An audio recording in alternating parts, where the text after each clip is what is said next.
un petit peu en colère en fait. Depuis hier soir, on va vous expliquer pourquoi. D'ailleurs, vous avez été nombreux à me demander comment s'est passée l'audience du 1er juillet avec le propriétaire. Donc attention, accrochez-vous, hein. Accrochez-vous bien, parce qu'on va tout vous raconter. Vous allez voir, c'est une dinguerie. C'est une dinguerie. On a vraiment affaire à... Je sais même pas si on peut le qualifier d'être humain, à tel point qu'on puisse être aussi ignoble. Donc on va tout vous expliquer. Donc en gros, vous vous rappelez tout ce qui s'est passé. Le coup, il nous avait fait couper l'eau par des malfrats, tout ça, cet hiver, machin, truc, enfin bref. Donc tout ça, nous évidemment, ce sont des faits qu'on a retransmis à notre avocat, ainsi que les messages de menaces, d'intimidation, enfin voilà, évidemment le faux bail, hein, parce que je vous rappelle que ce monsieur nous a fait un bail de location de logement meublé, alors que c'est un logement vide, hein, voilà, donc... autant de choses qui ont fait que nous en sommes arrivés forcément à devoir l'attaquer au tribunal. Et donc l'audience devant le juge, le juge de la protection et des contentieux, si je ne dis pas de bêtises, ça s'appelle comme ça. Donc cette audience a eu lieu le 1er juillet. On avait pris un très bon avocat, d'ailleurs. On avait pris un très bon avocat, l'avocat de chez Courbet, là, d'M6. Et il nous avait prévenu, il nous a dit souvent quand les propriétaires sont attaqués comme ça, qui sont en tort, ils demandent un renvoi. Voilà, pour gagner du temps.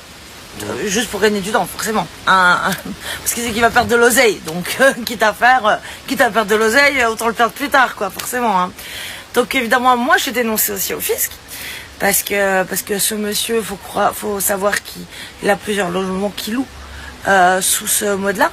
C'est-à-dire qu'il fait des baux de logements meublés, alors que ce sont des logements vides, pour escroquer le fisc de 50%. Voilà, également. Et je peux vous dire qu'il est allé très loin, il est allé jusqu'à appeler notre banquier. Imaginez-vous, hein, quand même. Il a appelé notre banquier pour savoir combien on avait sur nos comptes épargne, combien on avait sur notre assurance vie. Il s'est même permis d'agresser un de nos amis. Donc il a dû porter plainte contre lui, hein, voilà. Enfin, ça allait très loin, hein. Il va très très loin, ce monsieur. Je vous dis, hein, il nous avait coupé l'eau en plein mois de janvier, hein, rappelez-vous, un vendredi soir. Hein. Heureusement, on a des voisins adorables. Alors, pour le coup, on s'entend bien avec tous nos voisins, contrairement à lui, parce que personne ne peut le blairer, lui là-bas, dans notre lotissement, personne ne peut le voir. D'ailleurs, nos voisins d'à côté, au début, c'était super potes. Ils ont acheté la passerelle de terrain ensemble pour partager et puis construire chacun de leur côté leur baraque. Et puis finalement, le mec, l'autre fou, là, il a fini par mettre des coups dans les murs, hein, des coups de marteau dans les murs du voisin, quand même. Hein. Ça, c'est le façadier, celui qui a fait donc le façade extérieure, qui est venu nous le dire. Parce qu'en fait, le mec, un jour, il est venu chez nous, sonner l'été dernier, parce qu'il était toujours pas payé. Voilà, le mec lui devait quand même plus de 2500 balles, donc il le payait pas. Parce qu'en fait, il prend tous ses employés non déclarés. Non, on a affaire à quelqu'un de très bien, on a vraiment affaire à quelqu'un de très très bien, vraiment à quelqu'un de très éthique. Et comme je vous dis, hein, parce qu'en plus du coup, j'ai été à la gendarmerie par rapport à tout ça. Je ne suis pas dans la diffamation puisque je ne mens pas, donc je vous répète quand même que sa femme travaille dans le social, dans le milieu scolaire. Hein. Voilà, on a affaire à des gens quand même incroyablement éthique, responsable et respectueux. Alors écoutez la dernière qui nous a faite hier soir. Franchement, je pense que là, j'ai envie de... J'ai failli tout péter. J'ai failli tout péter. Il n'y a pas que moi. Toi aussi. Parce que toi, t'intériorises, moi, j'extériorise. Vous savez, on est très complémentaires tous les deux. Lui garde en lui, moi, je sors de moi. Moi, c'est... Oui, chacun sa merde, quoi. Et alors hier, la limite de l'être humain... est sans borne. Justement, la limite de l'être humain est sans borne. Donc, moi, je devais rejoindre Alex ce matin, ici au camping. Et en fait, l'ami qui devait nous emmener, en fait, pouvait pas ce matin, il pouvait nous emmener qu'hier soir. Donc, il nous a emmenés hier soir avec Maëna, Alina et Luna.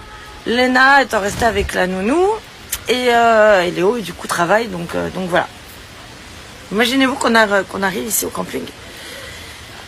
Que Léo nous appelle pour nous dire qu'il n'y a plus d'électricité. Qu'on n'a plus d'électricité à la maison.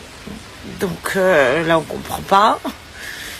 À minuit, accroche-toi hein, pour comprendre quelque chose en plus. Hein, donc, on a appelé le service d'astreinte, mais c'est que pour les urgences. Donc, en fait, eux, tout ce qui est...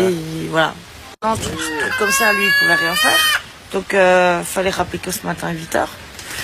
En plus, nous, tout électrique chez nous. Hein, tout, hein, les volets, tout électrique. Et figurez-vous que ce gentil monsieur... Et je dévoile pas son nom, je suis sympa. Parce que vu qu'en plus, je suis pas dans la diffamation. Je suis dans la vérité, je pourrais encore en plus dévoiler son nom, je le fais même pas. Mais ce gentil monsieur, qu'est-ce qu'il a fait? Parce qu'il était pas très content. Quand il est mis au tribunal, oh bah non, il était colère le monsieur. Oh, il était colère. Il était pas content. Puis en plus, je l'ai balancé au fisc. Bah il est pas content. Parce qu'il va se reprendre un putain de redressement. Ouh là là, le mauvais redressement fiscal qu'il va se prendre. Parce qu'en fait, nous, la commune où on vit, c'est un... Si vous voulez, en fait, le service d'électricité, de fourniture d'électricité, c'est un service privé. C'est un service privé, c'est pas comme nous, on habite avant, qu'on peut choisir EDF, GDF, machin, enfin voilà, c'est un truc privé comme l'eau. L'eau, en fait, l'eau et l'électricité, là-bas, c'est deux trucs privés. Et lui, qu'est-ce qu'il a fait?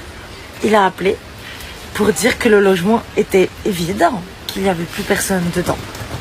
Et donc, il a résilié, le contrat d'électricité. Et donc, c'est effectif sur 24 heures, faut croire, puisque hier soir à minuit, il n'y avait plus de jus, voilà. Donc, on a appelé ce matin, donc on leur a expliqué que si on était toujours dans le logement, on leur a envoyé les preuves, tout ça, donc ils ont tout remis en place ce matin, ils ont remis le jus ce matin. Parce que ma petite Léna et Léon étaient sans électricité. Et la nounou aussi, quand même. Voilà. Pour vous dire à quel point. Donc voilà. Et imaginez l'angoisse. Hein, l'angoisse, tout. Quand vous vous rappelez quand même que ce même monsieur nous a fait couper l'eau par des malfrats. Hein, comme je dis en janvier. Là maintenant, il essaie de nous faire couper l'électricité. Ouais, vous savez même ce qu'il a fait? Il a détourné l'adresse, parce qu'imaginez la dinguerie. Hein. Parce qu'en fait, nous on habite dans un lotissement qui est neuf. Donc en fait, l'adresse a changé. Ça veut dire que cette adresse, nous, ça fait un an. Ça fait un an maintenant qu'on est là-bas. Ouais. Voilà. Et avant ça, il faut savoir que le nom de ce lotissement ne portait pas le même nom. C'était pas la même adresse. Imaginez-vous quand même que ce dingue a osé remettre l'ancienne adresse.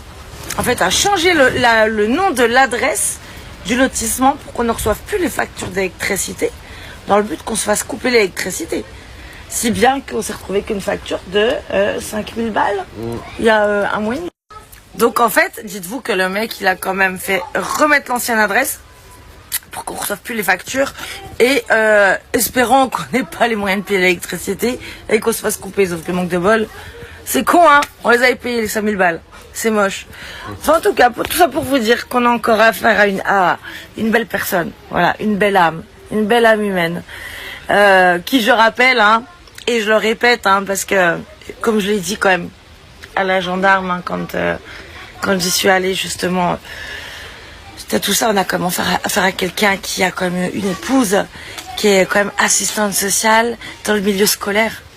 Voilà, donc des gens censés être humains, tout ça. Mais qui s'amusent à vous envoyer des voyous pour vous couper l'électricité, pour vous couper l'eau, qui font des malfaçons pour vous couper l'électricité, qui magouillent le fisc. Mais le fisc, il va vous tomber dessus. Mais oui, ce que Didine, elle vous a balancé. Eh oui, hein, c'est moche, parce que moi, je vous ai balancé. C'est con, hein. Je vous ai balancé au fisc. Donc, voilà, vous allez avoir un petit redressement, ça va vous faire du bien. Parce que c'est bien hein, de faire des maisons, de les louer, d'enculer le pays, si je peux me permettre, parce que c'est exactement ce que vous faites. Et en plus, d'extorquer de l'argent à vos locataires en les menaçant. Et là, je peux vous dire que par contre, moi, comme je dis, hein, tu m'emmerdes, c'est une chose. Mais par contre, tu t'en prends à ma famille, tu t'en prends à moi, c'est non. C'est non. C'est non. Non. Non.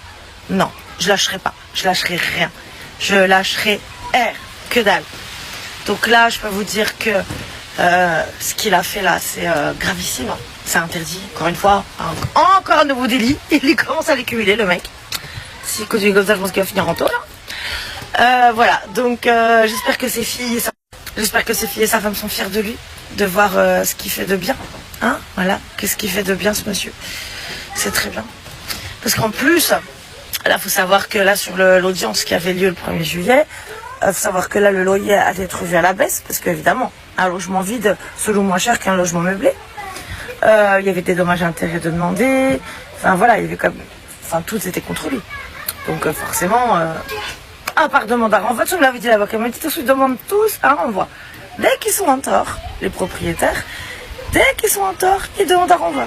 Donc, c'était juste prévisible. Mais c'est pas grave parce que ça, là, ça va en ajouter encore un peu. Voilà, on va encore en rajouter là. Là, voilà, il va y en avoir encore un peu plus à ajouter là, ce qu'il a fait. Mais vraiment, ça a gerbé. J'ai plus les mots, moi. Je vous dis, l'être humain me débecte. Ah non, je suis écœurée, je suis écœurée, je me dis putain, on lui a fait quoi à ce mec, quoi? On lui a fait quoi? On lui a fait quoi? Il nous a même demandé de l'argent pendant la construction de la maison, il a fallu qu'on paye la baie vitrée, on l'a payé, il a fallu qu'on paye la cuisine équipée, on l'a payé. Il a fallu qu'on paye la sécurisation de la piscine, on l'a payé. Enfin c'est... Mais c'est pas grave. C'est pas grave. Voilà, c'est pas grave, il y a une justice et ça prendra le temps que ça prendra. Mais je peux vous dire que justice sera faite. Nous, on n'a rien fait de malhonnête. On n'a rien fait de malhonnête. Il s'est quand même permis aussi de remplir des chèques à notre place. Hein. Imaginez-vous quand même qu'il s'est pointé chez nous. Quand même qu'il a pris mon chéquier à mon nom. Hein, qui s'est pris la tête avec Alexandre, puisque nous, on refusait de lui verser 2 mois de caution. Puisque pour un logement vide, c'est 1 mois. Il a pris mon chéquier. Il a rempli lui-même 2 chèques. Quand même. Que ma banque a rejeté. Que justement, ma banque a rejeté. Puisqu'ils ont... justement attester que ce n'était ni mon écriture ni ma signature. Voilà, mais imaginez quand même à quel genre d'énergumène on a affaire, quoi. Ça va loin. Je pense que sa femme et ses fils doivent être très contentes, très fiers de leur père et leur époux. Vraiment. Je pense que madame, vous êtes très fière de votre époux et vous, mesdemoiselles, très fières de votre papa. Quelqu'un de bien, comme ça.